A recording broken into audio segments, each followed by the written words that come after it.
अस्सलाम वालेकुम। क्या है बच्चों, आज एक नया लेक्चर लेके आप लोगों के सामने हाजिर हुए हैं।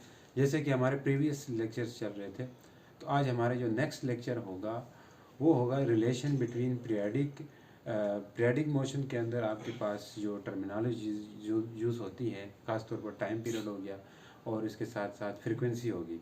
ये क्या है, इनके ऊपर डिस्कस करेंगे। यही टर्मिनोलॉजीज आपके पास ऑसिलेटरी मोशन के अंदर भी देखने को मिलते हैं, क्योंकि हमने इससे पिछली वाली वीडियो जो है उसमें हमने डिस्कस किया था कि ऑसिलेटरी मोशन क्या है, और इसके साथ साथ हमने डिटेल में ये डिस्कशन की थी कि आपके जो ऑसिलेटरी मोशन है वो पीरियडिक मोशन की ही टाइप्स में से आती है। ठीक है, तो अब हम ऑसिलेटरी मोशन में हमने ये देखा था कि ऑसिलेटरी मोशन वो, जिसने अगर वो लेक्चर नहीं देखा ना, मिस किया है, तो लाजमी वो लेक्चर देखें, क्योंकि वो बहुत हेल्पफुल रहेगा आपके लिए। ठीक है, बहुत फ़ायदेमंद है। उसमें बेसिक चीज़ें हैं जो वो हमने वहाँ डिस्कस की है, तो इसको आगे हम लेके चल रहे हैं। तो ऑसिलेटरी मोशन के जो हमने देखा था, ऑसिलेटरी मोशन में फर्दर हमने दो चीज़ें पढ़ी थी। एक होता है एसएचएम, एक होता है नॉट एसएचएम। ठीक हो गया, तो नॉट एसएचएम और एसएचएम ये दो चीज़ें थी। ठीक, आज हम पढ़ेंगे वैसे ऑसिलेटरी मोशन के अंदर टर्मिनोलॉजीज, फ्रीक्वेंसी और टाइम पीरियड, ये तो हम पढ़ेंगे। ठीक है, उसके साथ साथ हम एसएचएम तक जाएंगे।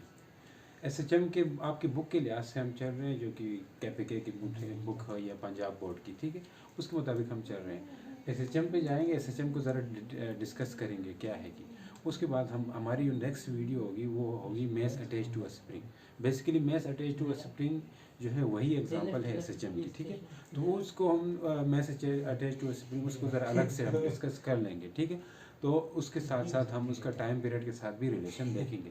तो आज हम जो पढ़ेंगे सिर्फ और सिर्फ क्या पढ़ेंगे, एसएचएम तक जाएंगे। तो ज़रा हम देखते हैं फ्रीक्वेंसी और टाइम पीरियड के रिलेशन बिटवीन किसके बीच में, टाइम पीरियड एंड फ्रीक्वेंसी।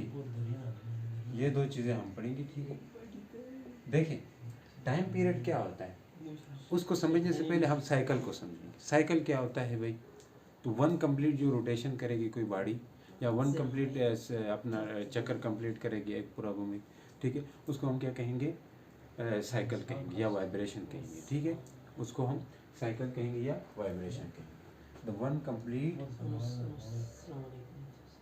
क्या कहेंगे, साइकिल, वन कंप्लीट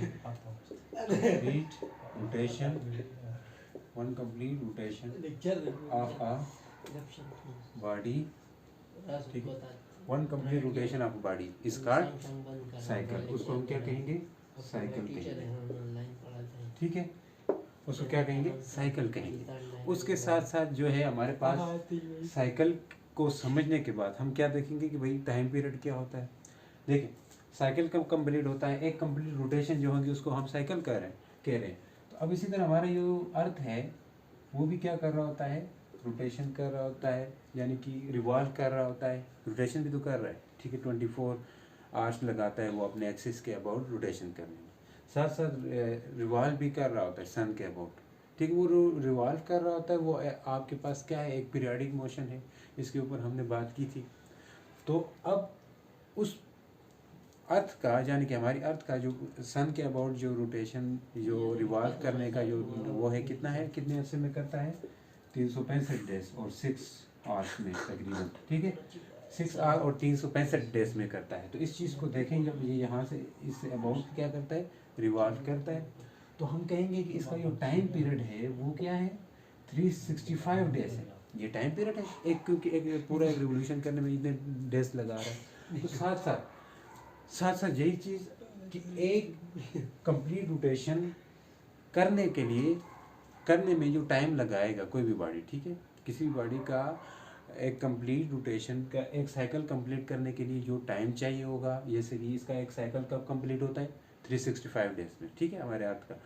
तो एक कंप्लीट साइकिल कंप्लीट करने के लिए जो टाइम चाहिए होगा उसको हम क्या कहेंगे, टाइम पीरियड कहेंगे। ज़रा टाइम पीरियड की डेफिनेशन लिखें, क्या होगा टाइम पीरियड। टाइम पीरियड देखिए जी, टाइम रिक्वायर्ड, वो टाइम रिक्वायर्ड टू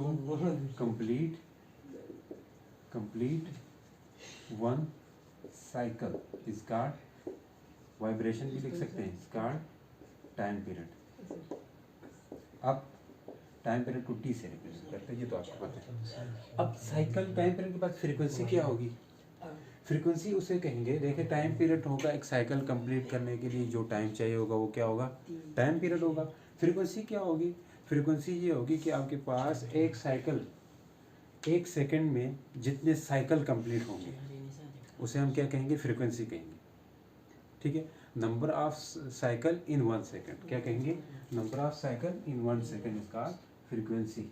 इसकी डेफिनेशन हम इससे लिख सकते हैं, बिल्कुल। क्या लिख सकते हैं? नंबर ऑफ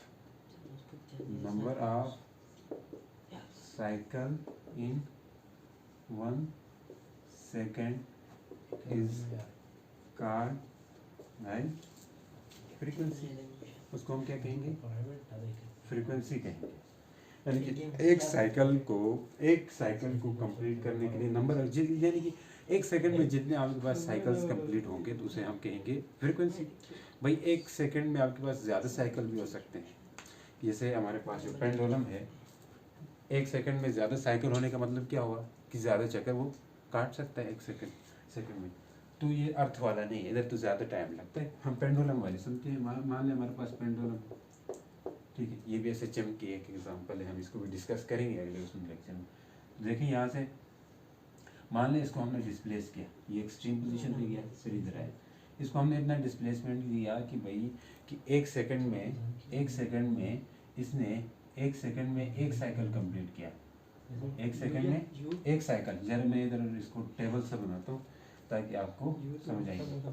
ये टाइम पीरियड है और यहाँ पे क्या है? साइकिल है, यानी कि फ्रीक्वेंसी है। फ्रीक्वेंसी कह सकते हैं, इनके बीच में बनाएंगे। अब देखें एक सेकंड में इसने, मान लें हम चेंज करते रहेंगे उस हिसाब से, एक सेकंड में, यानी कि एक सेकंड टाइम पीरियड, एक सेकंड कंप्लीट करने के लिए एक सेकंड लिखा है, तो इसका मतलब है इसका साइकिल, यानी कि एक टाइम पीरियड एक है। टाइम पीरियड एक होने का मतलब क्या है कि ये एक साइकिल कंप्लीट होने के लिए ये एक सेकंड ले रहा है। तो इसका मतलब है कि ये जो है, फिर इसका क्या मतलब हुआ? एक साइकिल कंप्लीट करने एक सेकंड ले रहा है, तो इसका मतलब है ये इसका फ्रीक्वेंसी भी क्या है? एक ही होगी, क्योंकि इसका साइकिल 1 सेकंड का है। अब इसका साइकिल हम और कम करते हैं, 1/2 सेकंड का करते हैं, यानी कि आधे सेकंड का। एक साइकिल ये कितने सेकंड में कर रहा है? एक साइकिल यानी कि एक चक्कर ये आधे सेकंड में कर रहा है। तो पूरे सेकंड में कितने चक्कर होंगे? पूरे सेकंड में 2 चक्कर होंगे ना। आधे मीन्स 30, ठीक है, फिर 60 सेकंड, 30 सेकंड में 30 सेकंड में, यानी कि इसने एक सेकंड में 30 सेकंड में नहीं, सॉरी, एक सेकंड का जो 30वां वाला पार्ट है, यानी कि आधा पार्ट है, फिर एक सेकंड का जो दूसरा पार्ट है, इस तरह दो, ये क्या कर रहा है? दो साइकिल करेगा ना, 2 साइकिल करेगा, एक सेकंड का आधा हिस्सा 50-50, तो ये कितना होगा टोटल? 2 साइकिल होंगे। यानी कि हम टाइम को कम कर रहे हैं, साइकिल क्या हो रहा है? ज़्यादा हो रहे हैं। जरा गौर करो, टाइम को कम कर रहे हैं, साइकिल ज़्यादा हो रहे हैं। अब इसी तरह हम ये तीसरा पार्ट करेंगे, तीसरा हिस्सा करेंगे, 3 पार्ट्स करेंगे एक सेकंड के, यानी कि ये तीसरे हिस्से में, टाइम पीरियड के तीसरे हिस्से में ये कितना साइकिल करेंगे? यानी कि 3-3 करें तो ये कितना होगा? 3-3 हिस्से करें एक के, तो ये 3 साइकिल होंगे, यानी कि 3 साइकिल होंगे। फ्रीक्वेंसी कितनी होगी? 3 होगी। टाइम पीरियड को हमने और कम किया, साइकिल हमारे पास ज़्यादा हो गई, तो यानी कि इन दोनों के बीच में रिलेशन है कोई, हम वो रिलेशन ही तो देख रहे हैं यहाँ टाइम पीरियड और फ्रीक्वेंसी के बीच में रिलेशन है कि भाई अगर टाइम पीरियड कम होता है तो फ्रीक्वेंसी क्या होती है? ज़्यादा होती है। अब मतलब एक के कम होने से दूसरी ज़्यादा हो, या एक के कम ज़्यादा होने से दूसरी चीज़ कम हो, तो इसको कहते हैं इन्वर्स रिलेशन। तो हम कह सकते हैं कि टाइम पीरियड है वो इन्वर्सली प्रोपोर्शनल है फ्रीक्वेंसी के, हम ऐसे लिख सकते हैं 1/f के। तो ये इन दोनों के बीच में क्या होता है? रिलेशन होता है। या हम ये कह सकते हैं ये दोनों एक दूसरे के रेसिप्रोकल है। मैं इधर मिटा के लिख रहा हूँ, ये भी लिख सकते हैं ना। क्या लिख सकते हैं भैया? देखें एक दूसरे के क्या है? रेसिप्रोकल है, यानी कि फ्रीक्वेंसी जो है वो किसके हैं? 1 टाइम पीरियड के। अब यहाँ से पता भी चलेगा, आपके पास टाइम पीरियड 1/3 सेकंड था, कैसे आपके पास पता 3 साइकिल हुए, ये अब जहाँ से भी पता चलेगा। Frequency equal to 1/t, T के मतलब टी कितना है? 1/3 है, इधर 1/3 डिवाइड हो रहा है ना, इस 1 के नीचे t डिवाइड हो रहा है, t कितना है 1/3 है, मैं ऐसे लिखूंगा ताकि समझ आएगी आपको। अब क्या होगा, फ्रीक्वेंसी इज इक्वल टू 1, ये डिवाइड मल्टीप्लाई में चेंज होगा और 3 ऊपर जाएगा 1 नीचे आएगा, तो फ्रीक्वेंसी कितना आएगा 3, यानी कि 3 साइकिल होंगे, 3 साइकिल होंगे।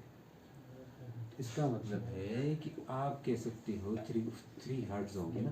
हर्ट्ज क्यों, क्योंकि हर्ट्ज किसके इक्वल होता है, यहाँ से मैं इस चीज़ को लेके चलता हूँ, हर्ट्ज किसके इक्वल होता है, फ्रीक्वेंसी इक्वल होता है 1/t के। t means time period, time period की यूनिट क्या होती है सेकंड, तो ये 1/सेकंड करूँगा। अब सेकंड ऊपर आएगा क्या होगा भैया, पर सेकंड होगा। इसी पर सेकंड को हमने हर्ट्ज का नाम दिया है, किसका नाम दिया है, हर्ट्ज का, साइन बाय हर्ट्ज का, ठीक है। इस तरह इसकी यूनिट क्या रखेगी, हर्ट्ज रखेगी। यहाँ पर क्लियर है। तो अब हम बात करेंगे डिस्प्लेसमेंट की, ठीक है। इसी के ऊपर डिस्प्लेसमेंट के ऊपर बात करते हैं। आए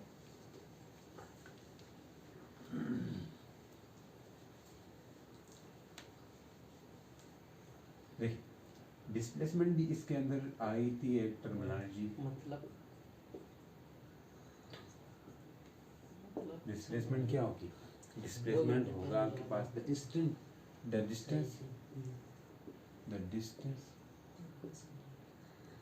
of vibrating body of a vibrating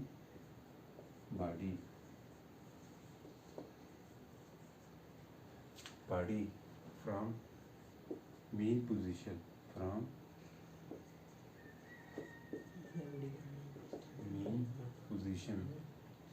at any instant is called क्या कहेंगे, डिस्प्लेसमेंट। उसको क्या कहेंगे, डिस्प्लेसमेंट कहेंगे। एक किसी एक इंस्टेंट में जो आपके पास डिस्टेंस, किसी एक इंस्टेंट में जो आपके पास मेन पोजीशन से वाइब्रेटिंग बॉडी का जो डिस्टेंस होगा उसको हम क्या कहेंगे, डिस्प्लेसमेंट। और इसको किस से रिप्रेजेंट करते हैं, एक्स से।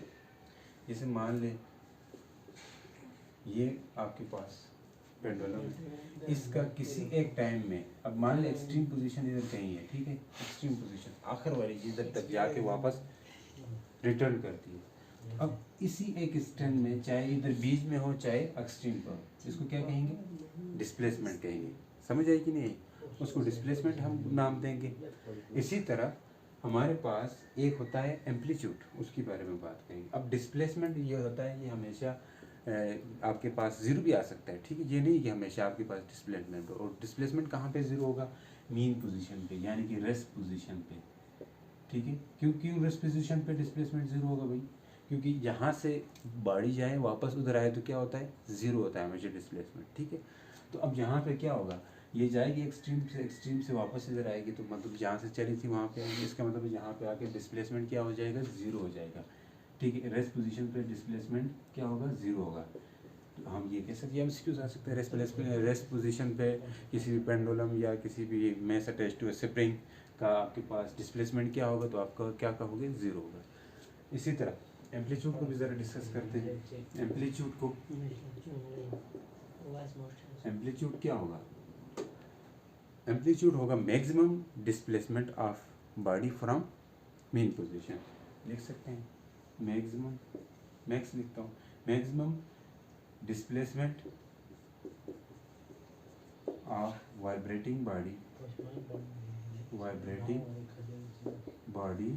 Maximum displacement of vibrating body from mean position. Main position से जो मैक्सिमम डिस्प्लेसमेंट होगा उसको हम क्या कहेंगे, एम्पलीट्यूड कहेंगे। इसका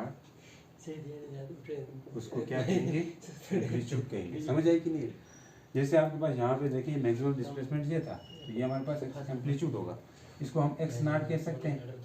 तो एक्स नॉट को क्या कहेंगे, एम्पलीट्यूड कहेंगे, ठीक है। एम्पलीट्यूड क्या होगा, एक्स नॉट को हम क्या कहेंगे, किसका नाम देंगे, एम्पलीट्यूड का नाम देंगे। यहाँ तक बात समझ आई। अब इसके बाद हमारे जो नेक्स्ट जो है वो क्या है, simple harmonic motion. Simple harmonic motion के ऊपर जनरल हम थोड़ी सी डिस्कस करते हैं, फिर आपको समझ आएगी, ठीक है। हमने कहा था कि एसएचएम और जो है वो किसके टाइप्स में आती है, ऑसिलेटरी मोशन की। अब एसएचएम की कंडीशंस हम देखेंगे तो नॉट एसएचएम वाली खुद ही वो क्या होगी, साइड पे हो जाएगी। एसएचएम कि ज़रा मैं डेफिनेशन लिखता हूँ, ठीक है, फिर उसको एक्सप्लेन भी करते हैं। सिंपल हार्मोनिक मोशन, ठीक है, सिंपल हार्मोनिक मोशन, ठीक है, इसको हम पढ़ते हैं भैया। क्या होगा? A particle is said to be, if a particle, if आप लिखते हैं particle execute SHM, if a particle execute SHM, ठीक है, if a particle, ठीक है, a particle is said to be a simple harmonic motion if it move to and fro, इस तरह करते हैं, ठीक है। क्या कहेंगे? a particle is said to be execute simple harmonic motion, इस तरह ठीक रहेगा। a particle is said to be execute simple SHM, simple harmonic motion if it moves, ठीक है, to and fro, अगर वो क्या करे? to and fro मोशन करे, if it moves to and fro, ठीक है, about, किसके about, किसके ग्रेड? about mean position के about, if it execute to and fro, if it moves to and fro about mean position के about क्या कर रहा होता है? to and fro मोशन कर रहा होता है, ठीक है। under the action of, क्या कहेंगे? under the action of restoring force, under the action of restoring force, ठीक है, which is directly proportional to displacement, ठीक है, from mean position, displacement from, कहाँ से displacement मैं समझाऊंगा, आप टेंशन नहीं, from mean position, and it is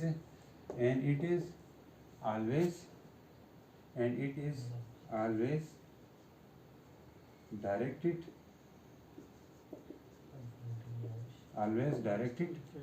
towards mean position। क्या कह रहा है? जरा देखो इसको। उस बॉडी को हम सिंपल हार्मोनिक मोशन का नाम देंगे, या उस मोशन को हम, अगर कोई बॉडी मोशन कर रही हो तो हम तब उस बॉडी के मोशन को सिंपल हार्मोनिक मोशन का नाम देंगे। यानी कि इसका क्या मतलब है? हर बॉडी जो मोशन कर रही होगी उसको हम सिंपल हार्मोनिक मोशन नहीं कहेंगे। हर बॉडी मोशन कर रही होगी उसको हम सिंपल हार्मोनिक मोशन नहीं कहेंगे। उस बॉडी के मोशन को हम सिंपल हार्मोनिक मोशन कहेंगे अगर वो क्या करें? टू एंड फ्रो मोशन करें। किसके अबाउट करें? मीन पोजीशन के अबाउट। यही है ना सिंपल पेंडुलम वाला बेहतरीन एग्जाम्पल। ये है आपके पास पेंडुलम, ये है टू एंड फ्रो मोशन करेगी कि नहीं करेगी? मीन पोजीशन के अबाउट कर रही है, ठीक है। Under the action of restoring force, और ये किसके उसमें कर रही है? ये मोशन टू एंड फ्रो किसकी उसमें हो रहा है? प्रेजेंस में, किसकी मौजूदगी में हो रहा है? रिस्टोरिंग फोर्स की मौजूदगी में हो रहा है। अब भैया रिस्टोरिंग फोर्स क्या होती है इसके ऊपर जरा बात करते हैं। आइए साइड पे। रिस्टोरिंग फोर्स ऐसी फोर्स होती है जो हमेशा एक्ट कर रही है, लग रही होती है मीन पोजीशन की तरफ। यानी कि आप जहाँ खींच के ला रहे हैं इसको, मगर एक ऐसी फोर्स है जो आप खींचने के बावजूद वो दोबारा उस पोजीशन, उस जगह की तरफ जाना चाह रहा है जिस जगह से आपने उसको डिस्प्लेस किया था। किस जगह से किया था? रेस्ट पोजीशन से। यानी कि जहाँ पे नेट फोर्स जीरो थी, मीन पोजीशन पे नेट फोर्स जीरो होती है ना, उस दिन भी हमने बात की। यानी कि एक ऐसी फोर्स लग रही है खुद ही जो वापस उसी जगह पे लेके जाना चाहती है जिस जगह से आपने उसको डिस्प्लेस किया था। तो इसका मतलब है कि रिस्टोरिंग फोर्स मीन पोजीशन की तरफ लगेगी। यहाँ यही बात की हमने, which is directly proportional to displacement. और जो रिस्टोरिंग फोर्स है जो आप जहाँ पे लग रही है अंदर की तरफ, यानी कि बॉडी को किस तरफ लेके जाने में? मीन पोजीशन की तरफ लेके जाने में क्या करती है? हेल्प करती है बॉडी को। वो किसके डायरेक्टली प्रोपोर्शनल है? डिस्प्लेसमेंट की। इसका मतलब क्या होगा कि डिस्प्लेसमेंट कब हो सकता है? जब आप इसको मीन पोजीशन से दूर हटाते हैं, मीन पोजीशन से दूर लेके जाते हैं, तब आपके पास क्या हो रहा होता है? डिस्प्लेसमेंट हो रहा होता है। जब आप इसको मीन पोजीशन से दूर लेके जा रहे हैं तो आप इसको क्या कर रहे हैं? डिस्प्लेस कर रहे हैं। डिस्प्लेस कर रहे हैं, इसका मतलब है, इसका कहने का मतलब भी ये है कि जब आप डिस्प्लेसमेंट ज़्यादा देंगे यानी कि डायरेक्टली प्रोपोर्शनल है डिस्प्लेसमेंट के। भैया ये कह रहा है कि जो रिस्टोरिंग फोर्स है एफ रिस्टोरिंग, वो किसके डायरेक्टली प्रोपोर्शनल है, एक्स के, यानी कि एक्स क्या है, डिस्प्लेसमेंट है, यानी कि डिस्प्लेसमेंट के डायरेक्टली प्रोपोर्शनल है, यानी कि एक्स जब आप बढ़ाओगे तो आपके पास रिस्टोरिंग फोर्स क्या होगी, वो भी ज़्यादा होगी। मजे की बात, यानी कि आप जितना दूर दूर इसको डिस्प्लेस करोगे तो यानी कि डिस्प्लेसमेंट ज़्यादा होगी जितना दूर से, तब आप ये और तेज़ी से अपनी जो रेस्ट वाली पोजीशन है जहाँ से हमने डिस्प्लेस किया था उस तरफ भागने की कोशिश करेगी ये बॉडी, समझ रहे हो। तो यहाँ पे डिस्प्लेसमेंट ज़्यादा तो रिस्टोरिंग फोर्स ज़्यादा, और डिस्प्लेसमेंट कम तो रिस्टोरिंग फोर्स भी कम।